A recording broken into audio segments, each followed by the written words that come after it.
Kevin Smith continued to work on the car in his garage. A 1971 Chevelle. It has been in the family for generations. People would say that he worked on it to look cool, and it was an epic car. And they would be right, just partially. For Kevin, it was his time of peace and tranquility every time he worked on that car. It was not just doing a hobby. For him, it was like spending time with a family member who he loved. With the fact that both his parents died, whom he loved very much, this time was essential for him. Kevin Smith was of Irish and Polish descent. Standing at 5'9", he was heavy into boxing in his high school years and kept up with his routine and muscular physique after all these years. He could have gone pro, but he lacked the drive to do so. So, he focused his work on cars and engineering. Out of all the cars he loved, it was his Chevelle. He remembered how his dad would get him out of school early if he did good, and they would drive and hang out that day in the very car. Go to movies, theme parks, see sights in and out of the city. It was their magic time. His dad even met Kevin's mother in the very car. Kevin was even conceived in the car, a fact that Kevin had to laugh at. Every time he heard that powerful engine, he would hear his father. How his father would break down in detail because he loved that car.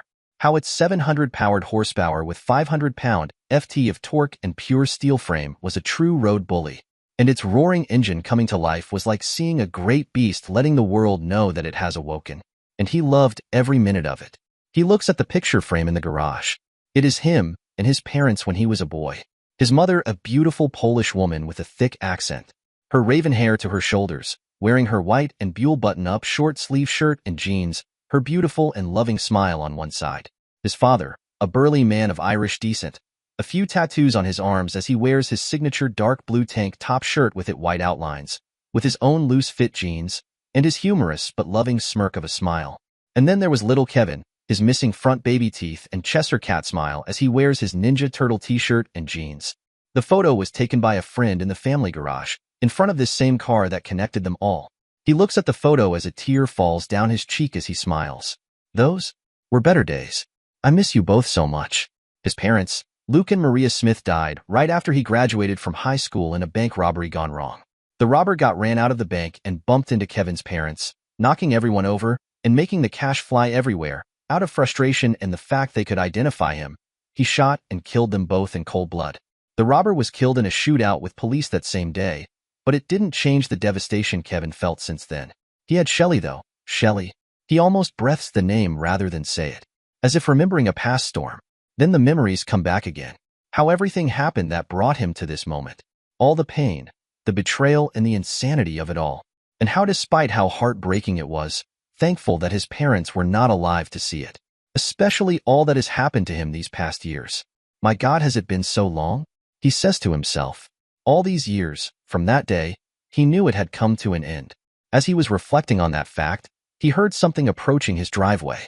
The footsteps seemed hard and determined, possibly aggressive. He lifted his head just in time to see a young woman no older than 27.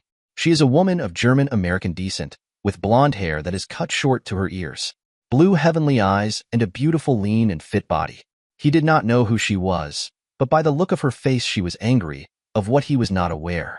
He was also irritated that this stranger just felt the need to walk into his garage and looking at him as if he had done something wrong. Can I help you? The woman just stares daggers at him before you finally spoke. You, selfish scumsucker. Kevin did not have much patience with people, especially those who were rude to him. Look, angry lady who is pissed off at me for some reason. I don't know why, nor do I care, but it is time for you to leave. The woman then suddenly runs towards him, slapping and punching him. The woman was not just angry but enraged. You scumsucker. Sorry, sack of shit. How could you? However, she underestimated that her gender and emotions would give her a hidden sense of immunity of retaliation from the man she was striking. In a smooth motion, Kevin grabbed her hand in mid-strike, then twisted it, then brought it behind her back.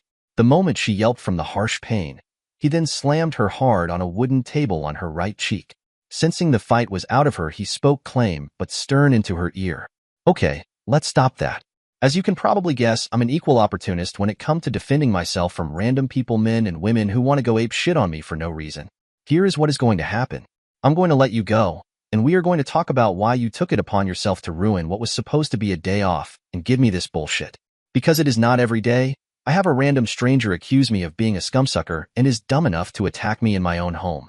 You are lucky that I forgot my flat head was on the opposite side of the car, because I would have introduced said flat head to your neck. The coldness of his voice brought her back to reality and showed her how her emotions taking control of her could have cost her life. As a result, a chill runs down her spine. So, I'm going to let you go now. But if I feel so much as a twinge and hear so much as complaint, I'm going to break what little arm you have left, toss you outside, call the cops, and have you charged so fast and with so much shit it will make your head spin. And before you say anything, look up. He directs her attention to the mounted cameras she failed to notice due to her outburst. She then realized her mistake, knowing that the whole thing was recorded. Not only would she be beating up broken arm and all, but also arrested and charged for assault. It would not matter if he was a man. He would be seen as defending himself against an unknown assailant. So, are we good? The woman under him nods her head, a look of acceptance on her face. Kevin then lets the woman go, and she gathers herself as Kevin walks away for a moment, making his way to the cooler. He returns with 2 glasses of Cokes. However, he also makes sure she sees him put a flathead screwdriver in his pocket. She nods in understanding that if she tries anything like she did again, he will follow suit by defending himself by any means. He opens the bottle and hands it to her. As she takes a swig, he speaks. So do you usually say hello by cussing people out then attacking them? Or is it more to it than that? The woman was taken by the comment, but then she spoke. You are right. I should not have greeted you the way I did. For that I apologize. But Coke or not, I don't apologize for telling the truth. You are a piece of shit. The woman felt her anger rise, but then recalled what just happened a few moments ago, and recalled how it did not work out. That added with the hilt of the flathead poking out of Kevin's pocket made her think twice of her actions again. Well, I admire your honesty, even if it is coming out of horses, but I respect it. Any particular reason why you have this sense of hostility? The woman looked at him dumbfounded, as if he told her to twist her arms off then do a handstand. My God, you really have forgotten us, have you? Kevin was confused. It's me, Kate, your daughter. Kevin's eyes widened, taken aback from what he had just heard. The shock had hit him in all corners of his mind. But just as fast as his emotions had consumed him, they were replaced by acceptance. Hello, Kate. I would ask how your mother is doing, but that would be a lie, due to the fact I could care less. On instinct, Kate swung to hit him, only for her hand to be caught by him again, wincing as his grip tightened around her wrist. Kate, we been know this. Clearly, I did not know who you are, and would have acted differently if I had. But that does not change the fact that I will not be assaulted or abused in my own home. He then released her. She took it back immediately and rubbed her hand, then let the tears fall before she spoke. Why? Why did you leave us? I have just spent my holiday week with my grandparents. And when I come back, Mom is in the living room crying, and you were just gone. When she snapped out of it, she told me you had just left us, with no excuse or reason. That you found some bitch on the side and had left us in the dust. I just don't understand why someone who I loved would hurt me like that. Why do you hate me so much that you would crush me in such a way? Do you know what it was like growing up without you? Seeing other kids with their dads on their birthdays. Wishing my dad was there for me when my first boyfriend Jamie Copper dumped me because I wouldn't put out. Or how I see other dads be there for their daughter's prom to send them off. I stayed away so no one would see me cry. No dad to watch me walk across the stage to get my diploma. Or show me how to keep up with my bills or help me get my first car. No dad to tell me he loves me, and it will be okay when I'm almost sexually assaulted by someone I thought was my friend, only to find out he had a thing for me, just waited until I passed out on a couch at a party. He only stopped when I came to, and someone else came into the room by accident. He had just taken my pants off then, and as I got up and ran out of there, the one thing on my mind is that I wish my daddy was here. A sympathetic look came into Kevin's eyes as he looked at Kate. I'm sorry you went through that, Kate. He then got up and walked into the door leading into the kitchen. Kate was too busy crying in her hands to notice as she spoke of memories that hurt her for so long. When she calmed down, she looked up and around to find that he was gone. Hey, where are you? Where did you go? Kate then slumped down again, convinced that he was done with her. She cursed herself, believing it was a mistake coming here. She had just got up from her seat when she saw the door open, and Kevin walked through it. In his hands was a binder, folders inside it were organized. The binder looked like it had dust in it, or that it was hidden away somewhere for years. Kevin looked at her before he spoke. Are you hungry? I made a few sandwiches to go along with our drinks. Also, we need to talk. The two finished their meals, and then Kevin looked into her eyes and spoke. Kate, I'm giving this binder to you, after I'm done talking. What you do after that is completely up to you. Just know that whatever you decide, know that I never wanted to hurt you, but at the same time did what I had to. Are you ready for what I have to say? Kate took a moment to think about his words and the gravity behind them. She then spoke. Okay, say what you have to. And with that, Kevin began the story of what brought the two of them together at this moment. I was born in St. Louis, lived there most of my early life. My parents were both immigrants of Irish and Polish descent who had just finalized their citizenship when they had me after dating for a year. My father was a gifted mechanic who had a knack for cars. My mother was a science teacher, both major influence of my life. Because of them I would gain a love of cars and the means of how they and everything else runs. In time I would skip a grade and graduate early because I wanted to know more. I would dive headfirst into auto mechanics and engineering, and my parents were there for me every step. Then one day, a few shots of my 18th birthday, my parents were killed by a bank robber. To say that I was devastated was an understanding. After the funeral I took the inheritance. They left me and made my way east to York, Pennsylvania. This is where I would meet your mother. Kate took a breath at the words. She realized she never heard about her dad's parents that much. She then let him continue. Your mother, Christina McKenzie, walked into the shop I was working in one day. To say she was beautiful would not be enough. Kevin recalled when he first saw her. She was Scottish-American, dark hair but blue eyes. A fit and lean build due to her cheerleading at high school at the time. And a very positive and bubbly personality. I remember she was freaking out because her dash light had come on and she just started driving your grandparents' car and she thought she broke it, when she just needed to change the dash sensor for her air conditioner. We both had a laugh, and I changed it for free. I ended up getting her number after that. Eventually we began dating. We were both 18, but she was still in high school with her folks, while I had my own place and car. I was already in legend status in her eyes. We were just two kids crazy about each other as I look at it now. I would go to her games to watch and support her while everyone else came to see their team get beaten on a regular basis. She would come by and spend her lunchtime with me at the job and watch me work in cars as she was there. Our feelings for each other grew, as our sexual liaisons did. I'll spare you the details. A chuckle leaves Kevin's mouth as he sees the reaction of Kate. It was at her graduations that things would change forever. Your parents never liked me, and I had no issue telling them I don't care. After 9 months of dating, I decided to ask for her hand in marriage on her graduation day. She would say yes as she jumped into my arms. It was then that she told me that she was pregnant with you.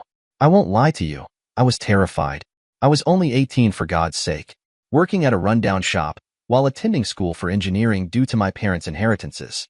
But then I saw the look in her eyes, and that loving smile, and the thought of you growing inside her. The fear was soon met with love, determination, and a drive to take care of my family. Your grandparent hated the idea of her marrying me, but when she threatened to cut them out of her and your life, they changed a tune. In time they realized they had been unfair to me. Your grandpa hated the fact that although I respected him to a point, I was not intimidated by him. He was an all-star wrestler back in his high school days and loved to keep that bullying energy around when he could. I tended to shatter his ego when he tried that with me. Your grandmother hated the fact that I was not in the same social standing as her daughter, or at least I didn't appear to be. She would throw comments and insults, but I would respond with rebuttals that made her feel like an idiot. Her being a business executive in her branch, she was not used to a man other than her husband to stand up against her. But as time went on, I think we all just got tired of the unnecessary hate, at least from them.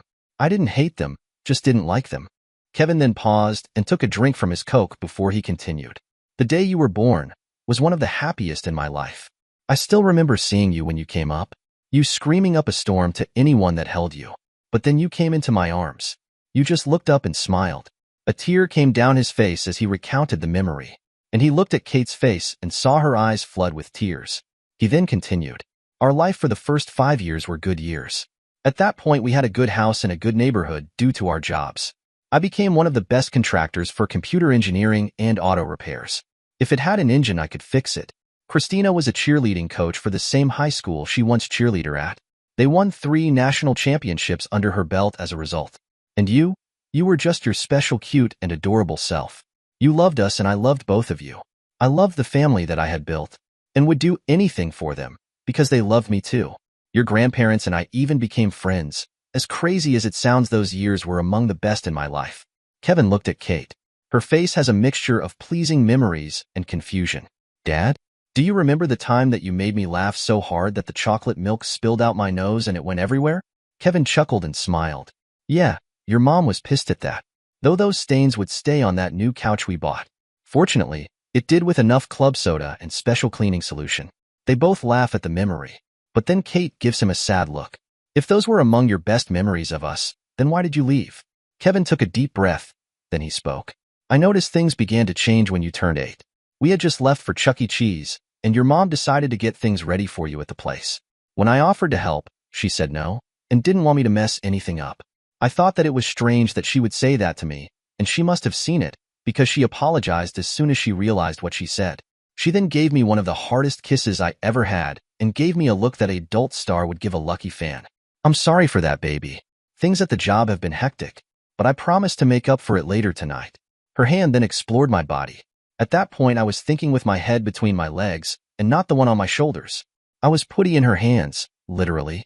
Without another word, she kissed me again and drove off. Fortunately, you were with friends next door.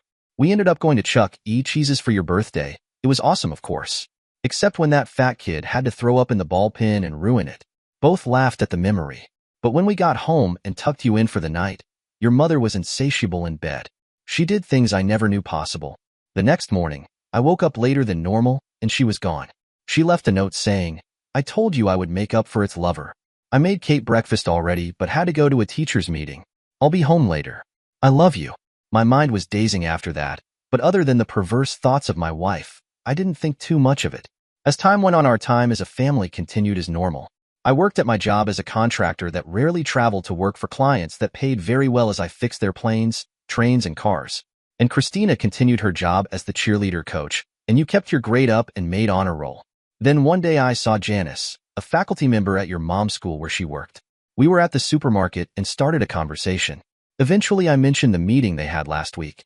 That was when she gave me a strange look. Kevin, we never had a meeting last week. In fact, we don't have one until next month. We had it at the beginning of last month. She must have saw the confusion in my face. Kevin, are you all right? You look ill. Yeah, Janice, I'm fine. It was just something I ate. Well, I hope you feel better. You take care of yourself. As she walked away, the gears in my head started working, coming to ideas and thoughts that I did not want to have in my head. The sex was great. Our life was good. There was no reason for lies to be told. But I could not help but wonder why my wife would make a lie like that. I wanted to confront her first, to believe it was some big mistake. But apart from me, I knew I had to find out the truth. One day, I decided to take a personal day off. I told my manager about it in advance and told him I had personal reasons for doing this. I never called out and gave excellent results, so there was no reason for him to say no at the request. Christina knew my schedule, so it was not an issue. To make it seem like I was going to work on one of her days off, I drove down the street like I always do. But I parked my car in Phil's garage down the street and borrowed his car. I told him I'll fix his AC for free if he let me use it. I drove back in his 2001 Chevy Impala and parked at the end of the block looking at my house. When I saw Christina leave, I followed her from a distance. You were already at school, so that was not an issue. I followed her about 15 minutes out of town until I saw it, and my heart began to sink. She was pulling into a hotel. I watched her park the car and make her way inside. When she came back, she was holding the hand of the superintendent, Jeffrey O'Neill. Jeffrey was one of Christina's high school jock friends. He was in the high school baseball team. Stood at 6'1", pure muscle, no one messed with him. He ended some guy's pro future before it could start when he intentionally slid into the kid's kneecap, injuring it. He was a bully in school, and after, with enough elbow rubbed and favors called in, he somehow graduated and got his master's and worked his way in the school system and stole his way up the ladder. He made the mistake of trying to intimidate me at a get-together. When he tried to step in with Christina for a dance, I told him to back off. He responded by trying to mash my face away due to him being taller and stronger. I responded by taking that same hand and twisting his fingers and wrist and making him cry to the ground. Pain affects people no matter how big and strong you are. He pissed his pants as he apologized to both me and Christina. Christina was shocked by it and slightly angry. At the time I felt bad because I embarrassed her. Now, I see Jeff has got off easy. I took my phone and recorded them as they both came to his car. I could see the joy on Christina's face as she saw it. I worked as a bouncer in a strip club of 2 to make extra cash when needed be. I know a bag of sex toys when I see one. I recorded them until they got to the hotel. After a few hours, I followed Jeff home. I knew where she was going, but I needed to know as much about him as possible for the payback I had in store for him. When I got home at my normal time, What once brought joy and love to my heart infuriated me when it came to your mother. She was cooking my favorite, baked marinated chicken with butter and marinade. The way she would sing a song and move. How she greeted me with a loving kiss and smile. I wanted to strangle her right there for having the audacity of kissing me, knowing where her lips were. But I wanted her to pay for what she did. And I knew to make that happen, I had to play part of the dumb cuck husband. Hey babe, how was your day? I'm fine, my love. Had a big day today. It was rough, but I think the results will work out in the long run. That's good, baby. Dinner will be ready in a minute. Kevin sits in place now. He then goes in the binder and pulls out an older cell phone. He then looks at Kate as he hands it to her. It is already set up, just press play. Kate watched in horror as she saw the scene play out. She sees the man hold her mom to him as his hand is griping her butt. Then how she kisses the man and jumps for joy damn near as the black bag is pulled out. She then watches as they enter the hotel together. When the video was over, she suddenly got up and ran out of the garage to throw up. Kevin just shook his head. Not out of shame, but of sympathy. He could tell that she thought she was with a good parent, the one that did nothing wrong. But it was all a lie. When she came back, Kevin had a glass of water waiting for her. When she gathered herself, she then spoke to him. I didn't know that she cheated. I always thought that you found someone and left us, but she just let me say it but never corrected me. She never owned up to it. I hated you all this time because even though you left, I thought it was because you cheated on her. Oh my God. Dad, I'm sorry. Kevin gave her a grave and sympathetic look. Water under the bridge. He then takes a breath and continues. I put in for some serious needed PTO. The boss was more than gracious. I kept him and HR up to date what I found. They were helpful and sympathy-filled. They put me on paid leave due to my work and contributions in the industry as well as the company. I was grateful for that, because now I could focus on what needed to be done. I never told my wife that I took time off. As far as she was concerned, I just went to work all the time. Our finances were just fine. So why would she care? I found a family court lawyer and investigation service all in one. Stockman's Law and Investigation Services. They were owned by twins Baxter and Barney Stockman. Baxter was the family lawyer. He was known as a monster who ate so-called sharks for breakfast, making any scum lawyer nervous to come in the same courtroom as him. He chose family law despite being one of the best prosecutors in the region. But his best friend was humiliated by his wife when she had an affair with a known narcotic dealer. Despite the clear-cut case of cheating, he lost custody to his kids, who turned out not to be his but the dealer's. When he was ordered to pay alimony and child support, both his ex and dealer laughed at him, and the judge banged his gavel. Weeks later, the dealer and his ex would be found shot in their bed, along with his friend, with a self-inflicted gun shot at his head. A note saying one single word. Why? The children ended up in foster care. Barney was a former police officer who served in Philadelphia for over 20 years. He was one of the best and most honest cops in the force. His investigations brought down mobsters, street gangs, serial killer and assaulters, and even assisted the FBI on more than one occasion. He loved his city and the people he swore to protect and serve. One day, Barney got word that his then-girlfriend, now wife, Nia, a beautiful woman from Germantown. Like Barney, she was loved by and wanted to protect and serve the community. However, she was shot in the line of duty. Someone spread a rumor that she was helping internal affair crackdown on a police unit involved with working in human trafficking. Both Barney and Nia hated crooked cops, so getting brought down was not only an issue, but welcomed. When Nia was on patrol, however, she was called to a domestic violence response. She was met by an officer who was friends with one of the ones locked up. When they arrived and knocked on the door, she was suddenly shot 4 times, one of the bullets hitting her head. Rather than aid her, the patrolman just let her there. The only reason she lived was because an elderly woman saw the whole thing and called an ambulance. When Barney found out, he demanded answers, but no one was talking. He then used his contacts in the FBI and found those responsible. When they went to trial, the suspects, all the cops, were let go due to lack of evidence and a witness suddenly dying under mysterious circumstances. Disillusioned with the department, Barney and Nia decided to leave. One night, however, Barney was asleep when he heard a crash window. Without thinking, he got his semi-automatic shotgun and told Nia to wait and call for help with the state police, not Philly. Barney killed the first man at the top of the stairs, and the shootout ensued. When it was over, 4 men were dead. All were the cops who were acquitted. To avoid embarrassment, the city gave both officers their pensions, as well as a settlement for them to disappear. In time, the 2 brothers decided to combine their skills with helping people and maybe pay a bill or two, and started up their own investigations in Central PA. When I arrived, I was greeted by one of the brothers, Baxter. Hello, Mr. Smith. Thank you for coming down. However, at the same time, I wish it was under better circumstances. I gave a sad smile. All that matters is how this ends. I gave him the video I made and told him I want a divorce with no reconciliation. But I also told him that even though this is an at-fault state, I don't want any chances of this being dragged out. So, I wanted Christina to be followed for the next month.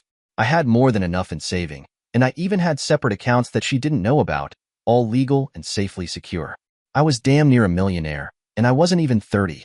I gave him the address and name of her affair partner, and gave them permission to put hidden cameras in my house and both cars since my name was on all of them. And with a down payment, signatures, and a handshake, everything was ready. Barney told me that to keep suspicions to a low, that I would have to at some point be intimate with my wife. The thought strangely did not disturb me when she initiated a few nights later. It had already been 3 weeks since I had any pleasure. That night I was not my usual nurturing and loving self. I was rough, selfish, and dominant. I used every orifice and used her as if she was a toy for my pleasure. No sense or ounce of respect. Yet she loved every minute of it. My God, you wore me out, babe. She went to sleep after giving me praise. I swore to myself I would never touch her again. As the weeks went on, I came up with the excuse for a business trip and had to leave for a few weeks. Christina put on her act of being sad. I saw through it, of course. I was staying at a cabin I bought for myself with my folks' inheritance money, in case I ever wanted to be away. Not even Christina knew about it. As I stayed there, I would go over the divorce procedures with Baxter, while Barney got more information about Jeff and Christina. In time, more tapes followed, but the graphic ones were in my own home, in my own bed. When the second week was ending, Baxter called me into the office. He offered me a drink, and I accepted. We got it all, man. All the evidence you need to win this case. But I got to tell you, this is rough. You sure you want to see this? I didn't hesitate when I told him yes, and I sat down and watched what would be the destruction of both my marriage and the love I once had for my wife. As the video feed played, I saw a depravity I did not think possible from the woman I called my wife. In almost 10 years together, I saw her do things that she never did for me. Except for that night, I had no respect for her. I saw her in bondage. I saw exaggerated toys used on her. I saw her role play or being walked around the room then screwed as if she was nothing but meat and a hole. It was degrading. And the worst part was not that it was in my own bed, but the disrespect both her and Jeff would give me. He would mock her and insult me as he screwed on her in our own bed. That chicken of a husband can't please you. Can he, you dirty bitch? Not like I can, right? Oh, no, baby. My husband is worthless like always. He is nowhere near the man you are. Oh my God, yes. I could not watch anymore. I turned it off right then. As Kevin spoke, he pulled out a disc and handed it to the shaking hands of Kate. Is this? Yeah, the footage of your mother cheating on me with Jeffrey. Kate let her tears fall, but she did not sob this time. Only let them fall. Kevin then spoke up, now the rest of the reason. I eventually had to leave the meeting room. When I got out, Baxter and Barney were waiting for me. I want the papers ready, but don't deliver them just yet.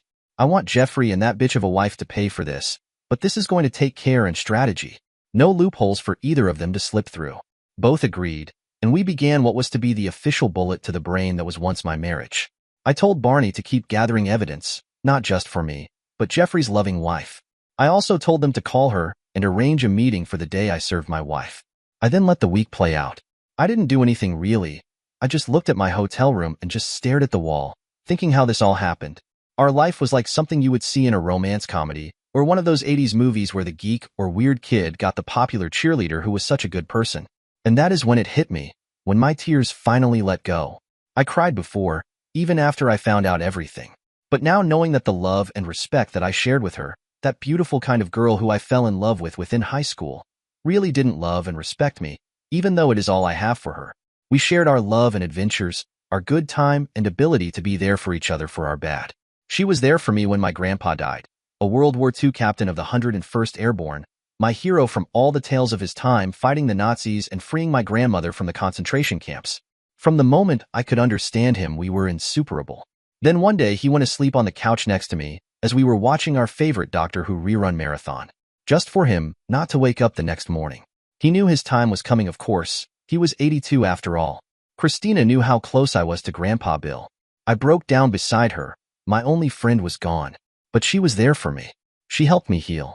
I was there for her when her best friend died in that car accident. She was in Kate was taken aback. Mom was in a car accident? Without missing a beat, Kevin nodded. Yeah, it was brutal too. Her and her friend Rebecca Chambers never saw it coming. Drunk driver came though the light at crazy speed. Hit them so hard the car flipped. Rebecca was thrown from the car, but only halfway. Her upper body was completely crushed beyond recognition. Your mom survived, but with serious injuries. The drunk who caused the accident was a repeat offender. Some college girl who could not say no to drink. She got out of her car and tried to run away but was caught by a witness. I was there for her when she had to recuperate, and I was there for her when she gave her impact speech to the girl who killed her best friend since kindergarten. They requested 3 pictures for the court to see. One was when they were kids in kindergarten. They were both wearing Lilo and Stick outfits for Halloween. Another was their most recent picture. They were at a Blink-182 concert, not even a week before the accident. And the other was that of the autopsy photo. When the drunk tried to turn away, she yelled at her to see what she did, but she couldn't. Rebecca's entire torso was cut from the waist up. Her head was a paste mixed with brain matter. And then she screamed. Her mother and father had to identify that you monster. And I was there her as she was for me. She was there for me when I did not feel like living because my friend was gone, reminding me that as strong as he was, Captain America personified, the last thing he would want is for his foxhole buddy to be moping and wallowing in self-pity. Snapping out of my depressed stupor, I would be there for her when it just hurt too much for her to move, let alone do what she loved, cheerleading. She would be angry and bitter with the bone fractures and injuries she endured from the accident, and she would take it out on friends and family. I would be that much needed foot-upper, but when she tried that on me, telling her that it was weak and pathetic to take out her frustrations on those who cared about her, what she was doing was cowardly. I told her, I don't befriend cowards, and that is not you. You're better than that. I was there as she healed her broken body, reminding her who brought those championships home, and cheered in pride as she brought her last championship cheerleading competition home for the last time that year, and dedicated it to me and her friend Rebecca. She was not just the first girl I had sex with, she was my friend. Then there came a thought I didn't consider, or more like want to. Kevin stopped for a moment, and Kate noticed he was tapping the binder again, as if preparing to show something she did not want to see. I came home early to surprise you both. Your mom was genuinely surprised I was there. I was surprised she was not riding Jeffrey, but I didn't say anything. I kept up with the facade of a loving husband. Told her the company needed me back for an emergency before they sent me back out of state. She bought it, of course. Your mother was in rare form and wanted me. I swallowed my pride and gave her just that. I would take another test soon and make both her and Jeff pay for it as another fee from the divorce. When I was done, and your mother was asleep, I came to your room. I looked at you, a way a father should love his daughter. But I also knew that things would never be the same. I then left that night, calling Baxter. Have the pic sent to Jeff's wife tomorrow. We need to talk. The next day, I was given a message by an unknown number. The text said, meet me at the Silver Spoon Diner at 3. When I arrived, I saw a woman with dark hair and green eyes. She was beautiful.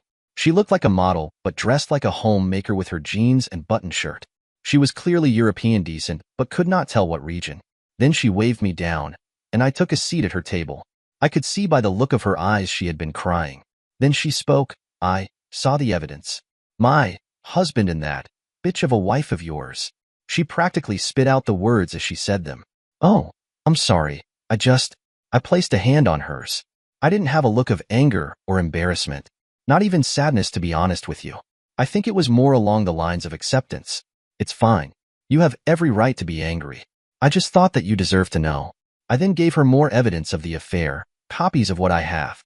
Meetings at hotels with charging receipts, more video and pictures, even gift receipts from clothing and jewel stores. Yes, she even bought selfish scumsucker jewelry and clothes with my own money. I then looked at her when I got up to leave and helped her up. For what it is worth, I'm sorry that this happened to you. Mrs. O'Neill. April. My name is April, and I would like the number to your lawyer if that were all right. I admired her character. How, after her heart ripped out of her chest, she still had the kindness and decency to ask. I gave her the card and then left. I then went to the Stockman office and retrieved the papers. You guys may be getting a new client today. I want Jeffrey served at his job. I'll take Christina's papers. Baxter nodded and then gave me a handshake, shifting into a hug. Then he spoke. Whatever happens, we will be there with you, and make sure you come out this mess on top. I thanked him and headed home. By that time of day, I knew your mother would not be home. When I came into the house, I took a real long look at it as I stood in the living room. I imagined every memory I had in that house played out in front of me. From when me and her first became its owners, our first meal was KFC because we were so tired from unpacking. I imagine the image of us making love on our first couch. I still see the lust and genuine love she had in her eyes. I see you trying to climb on the couch to see your first movie, Teenage Mutant Ninja Turtles, the live-action movie. I wanted you to see the movies I grew up in. I remember our first fight over the hours I worked, but it was costing us time together, and how we made up for it through tears, laughter, and eventually another session on the couch. I see the image of you and your mother singing karaoke or trying to while I recorded it, and the image of you sleeping on my lap as your mother was asleep on my shoulder. Tears feel as if I looked at not just the room, but the memories I built with her. I left a note on the table with the ring and package containing the divorce papers and the disc with her exploits on top of it. It simply read, "Hope it was worth it," and got all my belongings. I then walked through the door of what was once my home and my life for the last time. A few hours later, my phone was blowing up with calls and text, along with frantic voicemails. "Baby, pick up the phone. We need to talk. It is not what you think. I love you. Don't throw away what we have." I was almost tempted to respond to that one, to scream at her that I did not throw anything away, that I was made an unknowing cuck who was mocked by the woman who claimed to love me. But I stayed silent. She did not deserve my time nor sympathy. I did not hate her. I hated what she did to me. And I hated the face that through all the messages and pleas, not once did she apologize. I would not see her until court. The company I worked for allowed me to work from my new home, which at this point was already out of state. But I never shared that information with anyone who did not need it. I kept the phone that had my number on it to record your mother's voicemails and text. I figured it could be used in court somehow. I left it in a safe deposit box in the town bank in case she tried tracking me with it somehow, while at the same time bought an upgraded one completely with a new number. I eventually heard that April kicked out Jeffrey when he got home with friends for game night. I could only imagine the spectacle of thinking your wife has your favorite meal for a party, only to find the same wife giving you a stare that should kill you, then play a video playing your sexual escapades that included someone that wasn't her, all in front of your friends and peers, all right before slapping you in front of your friends and walking out with her luggage in hand. I believe she ended up staying with her sister after that. She wanted nothing to do with that house or him, and since they did not have kids, it was even easier.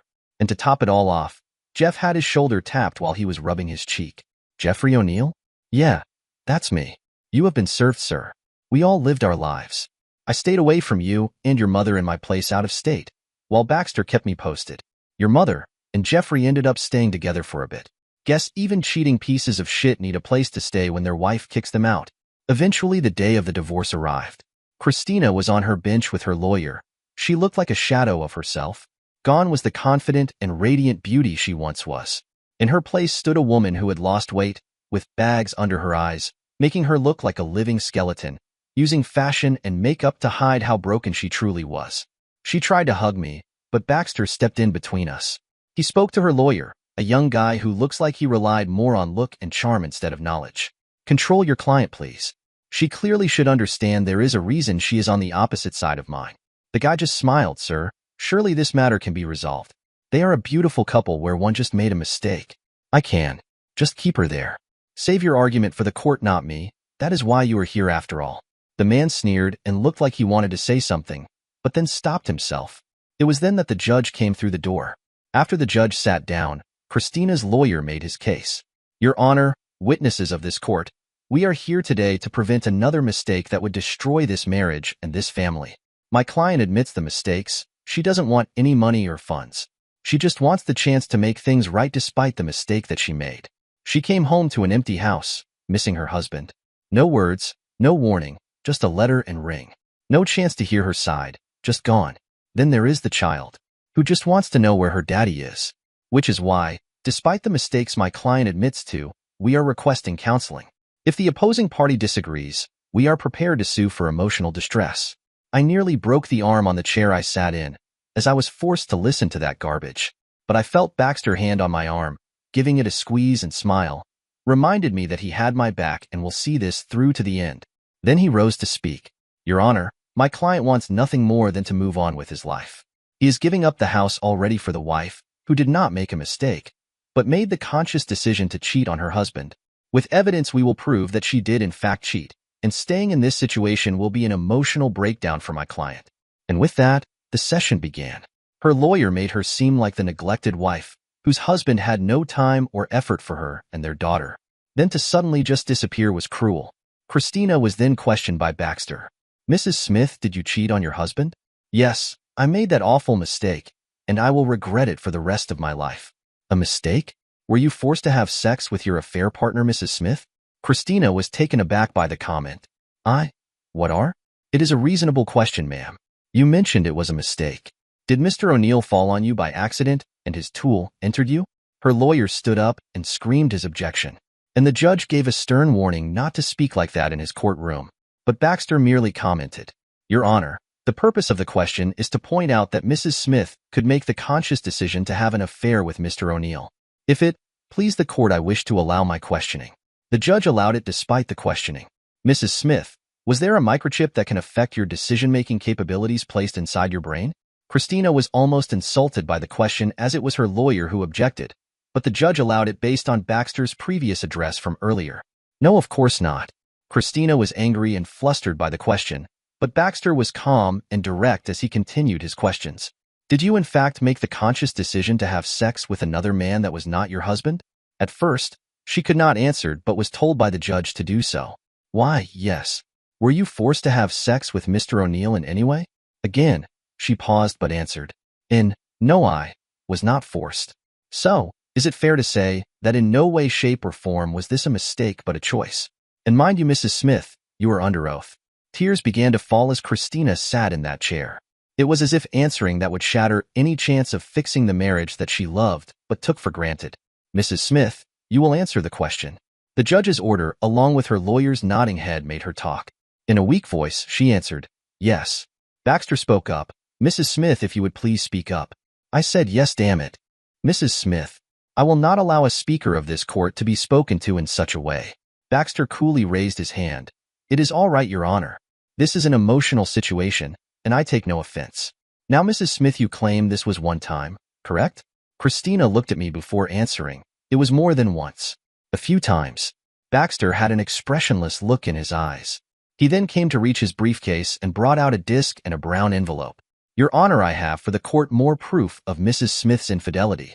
If the court would not mind to play this disc and see the evidence provided."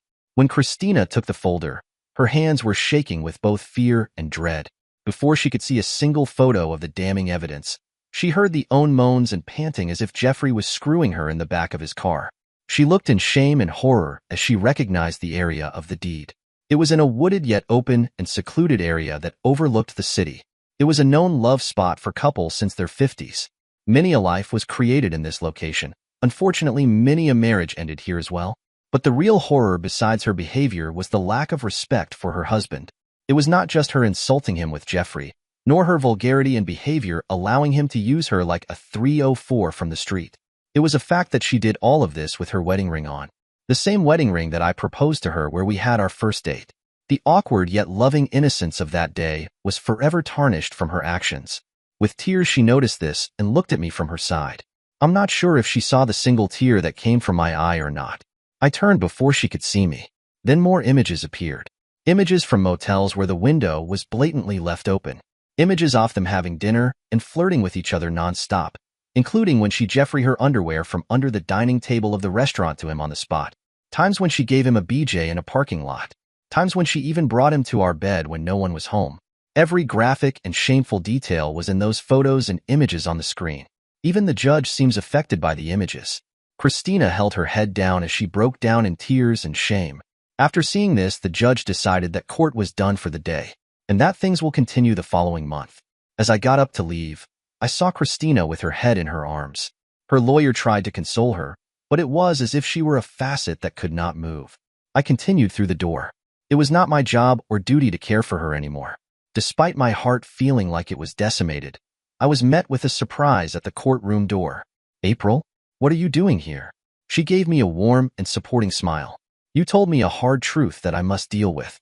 I figure it was only fair that I support you with facing your—" I didn't notice the smile that came to my face.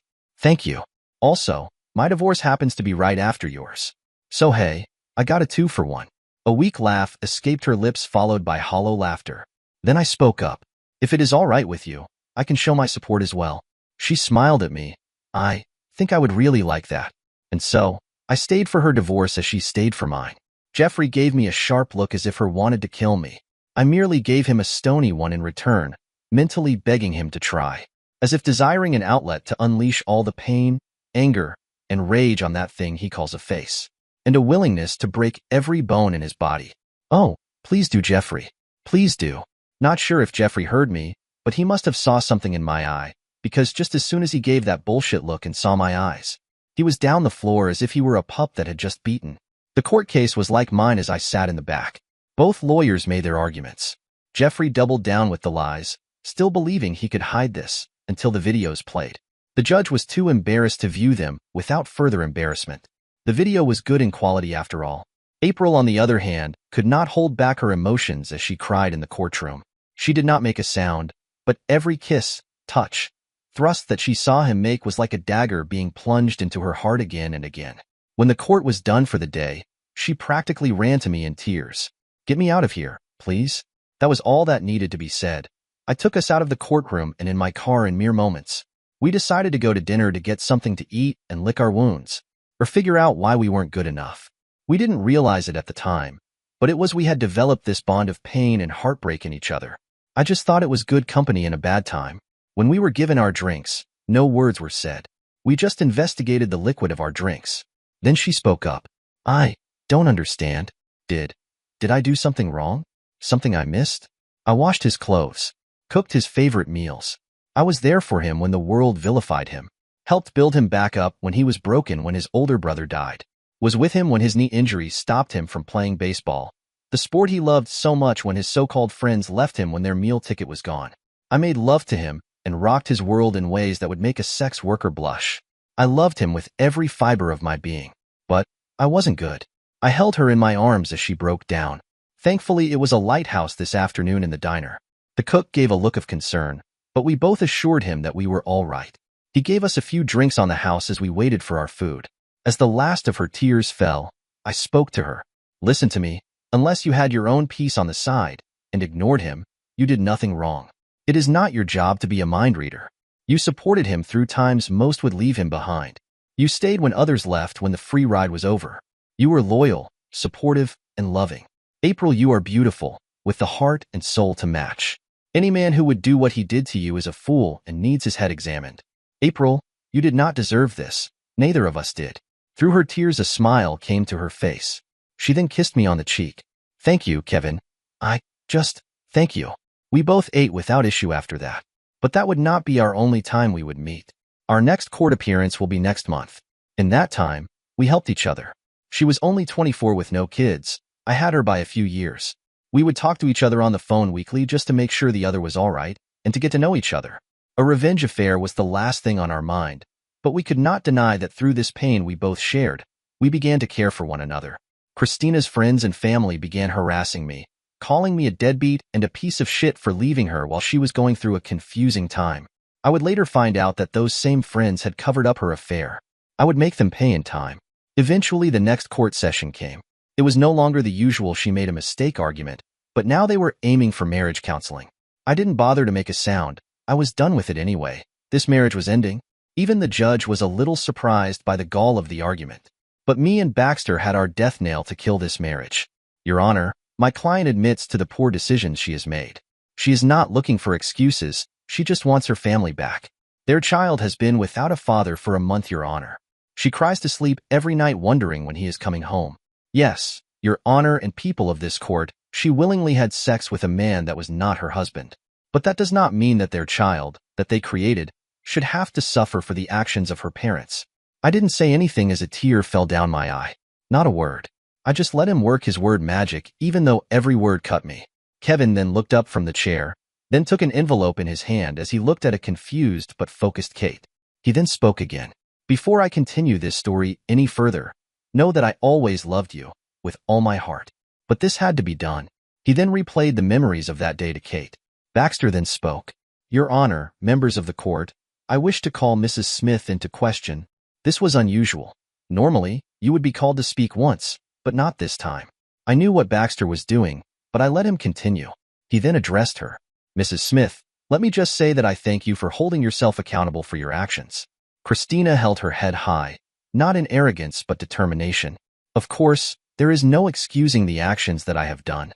I have hurt the man I loved, and I will never forgive myself for that. If airing my laundry out and holding myself accountable for the actions I have done, then I will do just that. I love that man, sir, and I will do right by him. I did not say a word when she spoke, nor show any emotion. Baxter then spoke again. Again, thank you for your honesty. I do have a question. Who is Kate's father? The silence of that court was deafening enough that you could hear a mouse heartbeat. Christina was in complete shock to be asked such a question. Even the judge was taken aback before her lawyer could finally get an objection out. Your Honor, he is slandering my client in an attempt to insult her character. Counsel, do you have any idea what you are doing right now? Yes, Your Honor, I'm protecting my client. There is a purpose for this question if the court allows this. I will have the evidence and reasons to ask it when I'm finished. The judge gave him a stern look but then spoke. You have one chance, counselor. I will not tolerate a mockery of this court. Understood, Judge. Thank you. Now, Mrs. Smith, I will ask again. Who is Kate's father? Christina looked at the man with pure venom. If she could rip his throat out, she would. Then she spoke. It is my husband's child, Kevin Smith. The sureness and confidence of her answer evident in her voice. Baxter did not say anything. Instead, he pulled out a brown envelope and addressed the court. As Kevin told the story, he gave Kate a brown envelope before he continued. Your Honor, I have here proof by DNA that my client is not the father of his child. That metaphorical pin drop might as well be a napalm bomb going off. No one could hide the shock on their face. No one could say a single word as the weight of what was said began to settle in. Your Honor, Mrs. Smith is trying to save a marriage that never existed. There was never a family, Your Honor. It was all a lie that she was willing to hide from my client. And the reason I say that, Your Honor, is because we used DNA from Mr. and Mrs. Smith as well as Mr. O'Neill. And based off these facts, Your Honor, not only is my client not the biological father, but neither is Mr. O'Neill. Again, the shock was defining, but it could no longer be hidden. The judge then spoke. We will have recess for this hour and come back in that time. With the hit of his gavel, the courtroom ended. April was waiting for me outside. Her divorce was finalized when the judge decided the marriage could not be saved after more evidence of Jeffrey's cheating came to light.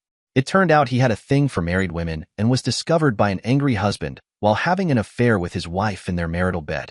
The husband responded by beating up his terrified wife and beating Jeffrey half to death when he saw him with his own wife in his bed. Jeffrey would die of his injuries in the hospital later. April was given the funds of his will in the amount of $150,000. The funeral expenses were covered with his death insurance and spousal benefits of his company, as well as his 401k plan and perks. In total, she would walk away with $300,000. Despite payday, happy was the last thing she was. The house was paid off, as were both vehicles. She would sell both, adding another $170,000, and get a one-bedroom apartment with the year paid out as she figures what she needs to do with her life now. The husband was arrested for murder, but cleared on charges due to temporary insanity from a crime of passion. The wife ended up losing hearing in her right ear and lost sight of her left eye. The husband divorced her and left town. After me and April had our lunch, we talked about everything that had happened. April, for what it's worth. I'm sorry that you are going through this. April nodded in acceptance and respect. Thank you, Kevin. It's strange. I just found out that my husband is a lying, cheating man. A scumbsucker who screwed around with anyone he could, even those he was committed to, and yet, I'm still sad that he is gone. I must be a real idiot. I can even hate the man after he ripped my heart out. And dare I say I still love him. My God, what is wrong with me? I took her hand and spoke. Nothing is wrong with you. You are a good person and a loving wife who is grieving the loss of her husband, and that is okay. Before he was a scumsucker, he was your best friend whom you fell in love with. That doesn't make you an idiot, April. It makes you human, which, despite popular opinion, can be a good thing. She then looked at me as her hand was holding mine. Thank you, Kevin, for all of it and more. Thank you. There was a look in her eyes, a look as though she wanted something, or someone. I didn't notice that our faces were getting closer. Then suddenly my phone rang. It was Baxter. The judge is ready in 20 minutes. Be here by then. Okay? I looked at April and gave a light smile. Perhaps we can continue this conversation another time. Maybe next Friday at 8? April smiled. I like that idea. And with that, I headed back to the court. Everyone arrived on time, while Christina was a shell of herself. Someone must have told her about Jeffrey. It finally dawned on her why she didn't hear from him in 3 weeks. Then the judge spoke. I have worked in family court for over 2 decades. Despite what the media and TV portray, and other courts as well, I make it a point to see what is best for the parties involved. I understand you are suing the school district as well, due to the departed party working for them and using their time to continue the affair, Mr. Smith? I responded, yes, Your Honor. The judge then looked at Christina before speaking again. The sanctity of marriage is the union between two adults that agree to spend the rest of their lives together, through sickness and health, forsaking all others. That oath was broken. Regardless of what problems there are, it is imperative that such problems are spoken about. Did not happen here. And the real tragedy is that there is a child in this. A child who had no say as to how this would end. Mrs. Smith, you willingly committed an act that you knew could change the life of not just your husband, but your entire family.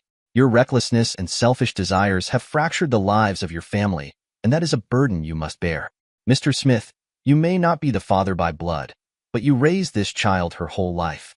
However, due to the circumstances of this case, your mental well-being must be observed as well.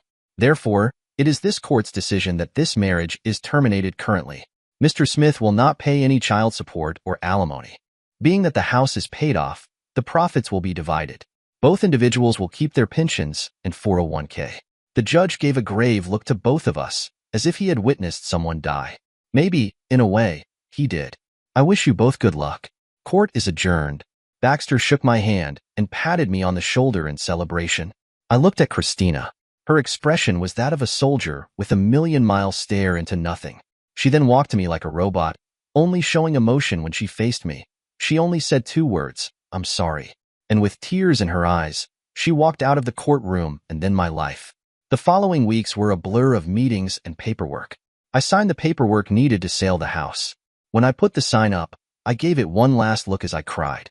Despite what happened it gave me, and what I thought was my family shelter and memories, I got $168,500 out of half of the profits. I then got an in-house position for my company, only having to see different sites on occasion with the promotion they gave me. I took advantage of that and moved in a matter of weeks, leaving it all behind. Kevin looked at Kate and the paper crumpled in her hand. The tears were falling down her face as if water was being poured into a glass. You aren't my dad? Kevin gave her a sad shake of his head. No, Kate, I'm not your dad. Kate just sat there, letting the tears fall, her voice barely a whisper. I was told, through all my life, that you had abandoned us, that you hooked up with some bitch in town and just left. I used to blame myself so much that I made myself sick. I felt so alone and broken, but I had Mom because Mom never lies and was always there for me. Just to find that not only did the man who I thought was my father leaving me was bullshit, but that my mother spread her legs to some playboy piece of shit who had a fetish for wives, but that not even he is my dad. Just some guy I never knew who screwed my mom when she was in high schools with with her future husband she claimed to love. I don't even know who the sperm bank is. How is that for a punchline for the joke that is my life? Suddenly, Kate felt a folder placed in her lap. She opened it, revealing a picture of a man she had never seen before, along with a DNA chart. The man had a beard and was listed as being of Irish descent, standing at 5'9" with a lean build. His name is Michael O'Donnell. He went to school with your mom. I don't think he knew we were together, or maybe he did. I'm not sure. Either way, she cheated on me with him. I believe your mom knew there was a chance he could be your dad, but chose not to investigate further. He's currently an Army major, retired, of course. He lives in Colorado now. When I won my lawsuit against the school, I had a pretty penny, and I used it to find him. It cost, but I did. I never wanted anything from him. There was no point for me. But a part of me knew you would want to know why. And I would at least want you to have the answer. Tears fell from Kate's eyes. Suddenly she ran to Kevin, hugging him for all should. Kevin. I'm so sorry. I'm sorry for what my bitch of a mother did to you. Kevin just smiled. You got nothing to apologize for. It is all right. The wholesome moment that was interrupted was over when a SUV pulled up the driveway. Once it parks in front of them, 3 people stepped out of it. The driver was a middle-aged woman, possibly in her early 40s, but the beauty and leanness in her face and body would peg her for some model in her late 20s. The other was a young man, no older than 18. Despite his ages, his muscular and lean figure would peg him at 21 years of ages. He stood at 6'1" with sky-blue eyes and brown hair. And the last was a young woman, who had an eerie resemblance to the young man somehow. She was very beautiful.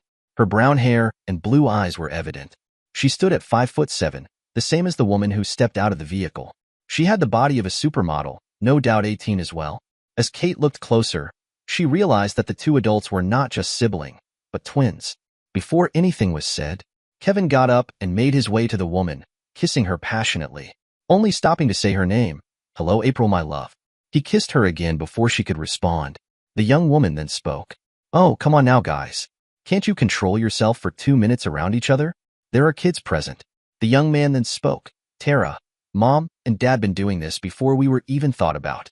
And technically we have been adults for the past 24 hours, so the claim that kids are present is kind of off." Tara then poked at her brother. "Oh, stow it, Marcus. You always have some smart comment to say. So, you do think I'm smart?" The fun banter was interrupted when Kevin spoke up. "Okay, we had our loving family comedy skit. I do have a guest, so you need to behave yourselves for a bit. You two can start that by bringing the groceries and bags in for your mother. Baby, can I talk to you for a moment?" "Of course, honey. What is?" She stopped when she saw Kate standing at the edge of the garage couch, seeing a ghost from her past. Kevin then spoke. "This is Kate, from my first marriage." April looked in shock. "You look so much like her." Kate was apprehensive after that. "Honey, please no, I mean no offense. It's just you take after your mother so much. Come on, let's talk for a bit."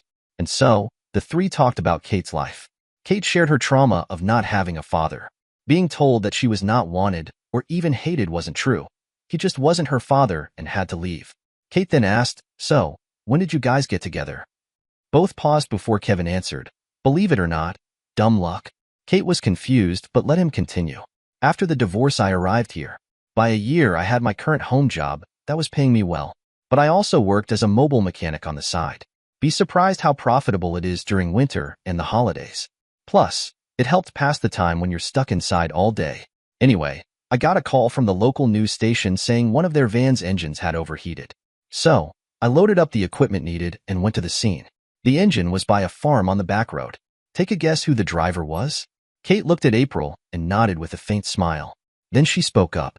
"Before I got married to Jeffrey, I took up media studies to learn how to work as a cameraman and eventually director. But I stopped when I met Jeffrey. With the divorce, there was no reason for me not to pursue that. I was barely 24 anyway and still had so much time. I ended up moving out here after a year of staying in my old town. I got a job as a cameraman and just wanted to get away. I knew I had money, but I hated the idea of standing still. To say I was surprised to see Kevin again could not put it into words. We had not seen each other for a year. We figured we saw each other when we needed each other. Turns out life had different ideas. Eventually, we exchanged number after talking for a bit and began dating soon after. It was hard at first, the idea of letting someone in after being betrayed. But we realized we always wanted each other. From when we met when our hearts were first broken, to that present moment, we knew. Our date became more frequent, and in time our relationship grew. We were married a year later, followed by the twins. You met them earlier. April then got up and held Kate in a hug, then spoke. "Kate, I will not lie to you. I'm worried about what your presence means now that you are up here. But as I know you, I reminded myself that what happened was not your fault nor the fault of your father. I will always defend my husband for what he did. No man should be forced to care for a child that is not his. Yes, it was not fair on what happened to you, but I want you to imagine how you would feel. The love of your life lying to you and hiding her betrayal. Then to find out that the child you thought was yours for years turns out to be someone else's. And that every time you see that loving child, you see that betrayal again and again. It is not your fault, baby, not by any means. But does he deserve to suffer the pain every time he sees you? Every time he holds you thinking you were all his, but instead the result of your mother giving away something that was reserved for the man that was supposed to be your father? Be honest with me, Kate. Could you ignore that if you were him?" Kate wanted to say yes so much, but deep down she knew the answer. No, I could not. She cried in April's arms as she spoke. "Kate, we are having dinner. If it is okay with Kevin and you, I would like for you to stay." After a moment of silence, both agreed. The dinner was something out of fantasy. A loving family joking and laughing while having their bellies full. A loving bond she had not seen since she was a child. She had a relationship with her mother, but the loving nature was not as present as it once was. It was as if the sight of her only reminded her mother of what she lost due to her decisions. She did not hold resentment, though, but with what she knows now, her and her mother will have a long talk. The twins shared how they graduated the day prior, how Tara was the artist of the family. Some of her poems and painting have even won contests nationally sponsored. Marcus shared how he and his team won the wrestling state championship, but how he had plans on working for NASA now that he graduated. He will always stay in shape, as he was known as the jock geek of his high school. But what she really underestimated was the warm welcome she received. Earlier that day, she tried to attack that man and failed miserably. Now, she is having a loving and welcoming dinner with these people. At the end of the night, April and Kevin walked her out of the door as the Uber driver arrived to pick her up. April then spoke, "Kate, I know your father was never in your life, especially after everything that happened. But know that what happened to you does not define you." Kate was about to get in the Uber when she turned around. "Hey, I'm sorry how this started. The whole trying to attack you, just to get my butt kicked and all. Maybe after things, we could talk again." Kevin and April smiled at that. "Yeah, think that could work down the line." And with that, the Uber drove off. Elsewhere, Christina drank her latest wine, thinking about the past that will never be. She never fully recovered the loss and destruction of her marriage. Not a day goes by that she does not think about the family she once had and how she squandered it. After the scandal, she was removed from her position at school. For a time, she got to work as a tutor, maintaining her degrees and skills in the teaching field. Her saving grace was a combination of COVID and homeschooling. Whether it was due to avoiding COVID or parents feeling that schools had become indoctrination centers rather than places of learning, the reasons varied. While it wasn't exactly a rags to riches story, she would live comfortably. However, that comfort came at a price. A lot of her time was spent trying to control her daughter, who acted out more than one occasion due to her father just leaving. Years of feeling unwanted or loved by the man who was once her father, now a stranger she did not meet or see in years.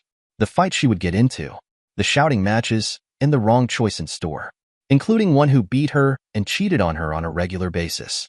Nor did the narcotic use and stint in county jail help. Yet through it all, Christina saw the little girl who just wanted her daddy back, and she mentally hated herself for ruining that little girl's life. She is snapped out of her thoughts when she hears the doorbell. Gathering herself, she heads to the door, a very angry Kate staring back at her, with a document that Christina immediately recognized it, and her heart sank. Where did you get? Why?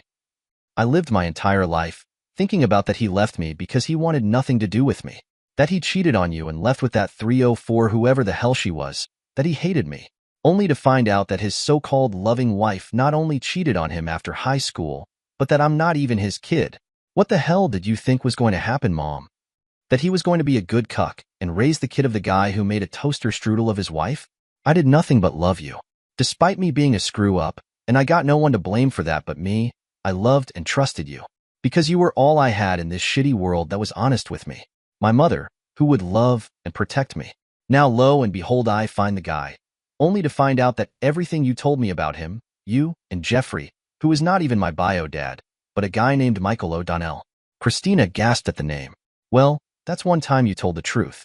He told me that you and he had a fling, but he didn't know about you and Kevin. Christina saw the tear leave her daughter's eyes as she could not finish the words, and it broke her heart. Is it true? Christina was crying now, her voice broken in light sobs. I was young and stupid. It was just a phase, right? And you pegged Kevin as the sorry sap to take responsibility for your reckless decision, didn't you? Is that all I am? Just the result of your selfish choices? No, baby, of course not. I love you. Then why did you lie to me for over the past 15 years, Mom? Why would you do that? Because I was scared. I feared losing something that I never thought I would have, something I only dreamed about, a real family. I made that stupid decision that cost me my family, baby, but I don't regret having you for a second.